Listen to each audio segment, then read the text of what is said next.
The Chinese have come to the rescue once again with the recent construction of the Lagos-Ibadan railway in Nigeria and the connection of that particular railway to the Apapa seaport. The seaport serves as the major importation route into Nigeria, and that also serves as the major importation route to some other West African countries that are neighboring countries like Niger Republic, Chad, even Central African Republic. These countries, to an extent, rely on the Apapa seaport. And that is in combination with Nigerians, with a population of 200 million people that all rely on the seaport. So you guys can imagine how congested that seaport would have been for the longest time. So many importers talk about having to dock along the shoreline for as long as 2 months, 3 months, waiting to be cleared by customs because there is a long queue of ships and vessels that are coming in with goods and products, but they are unable to expedite their clearing process through customs.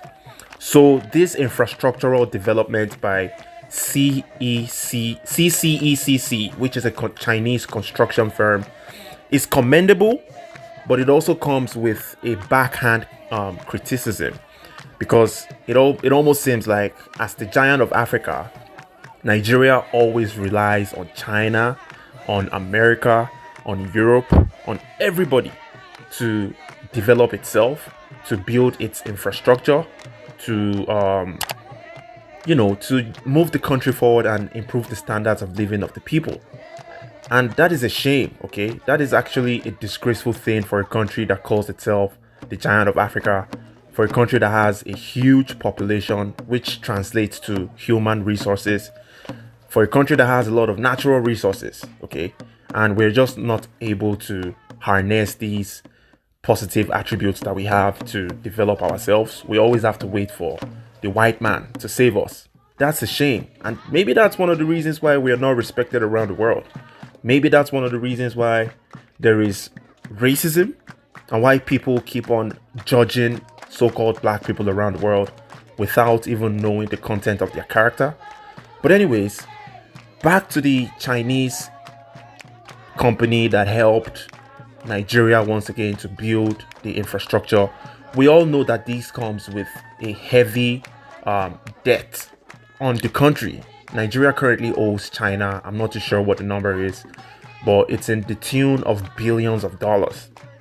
Okay, currently Nigeria's external debt is almost $100 billion, which in all fairness is not sustainable. Okay, it's not sustainable in any way, shape, or form. This is the highest amount of money that Nigeria has owed in its history, and we don't even know how to pay it back. Like, we have no clue what to do to pay this money back, especially being a country that is solely reliant on the exportation of natural resources like crude oil.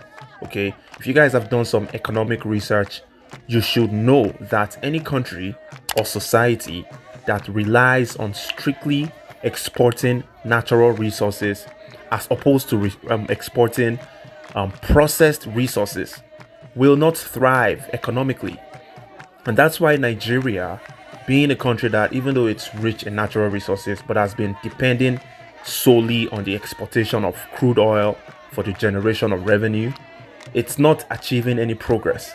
What we need to be doing is export refined petroleum products like gasoline, diesel, but we do the opposite. We export crude oil and import the refined the refined petroleum products from the countries that have functioning refineries, which is an absolute disgrace. In 2020, we are still waiting for the Chinese to help us construct our infrastructure. We are still not having any functioning refinery in the country, even though the country is supposed to have diversified its economy and not only be relying on exportation of crude oil and be relying on the exportation of other minerals and agricultural products. But we're in a place where we only rely on crude oil because it's easy money for these greedy politicians. Okay, and they all get rich in the process of being at those political positions. And it also, we the people of Nigeria end up being the whipping board. We suffer the consequences of this dynamics that has been going on for 60 years. But at the end of the day, this video is a commendation video stating the fact that Nigeria has finally connected the Apapa seaport to a major rail line in the country. Even though it came about 30 years later by the Chinese, it's still commendable. Every step forward is a step towards progress. Okay, now we still need to deal with the economic downturn, with the spiraling situation, with the security in Nigeria, and so many other problems that we have. But this right here, the connection of the Apapa seaport to the Lagos-Ibadan railway line, is a step towards the right direction.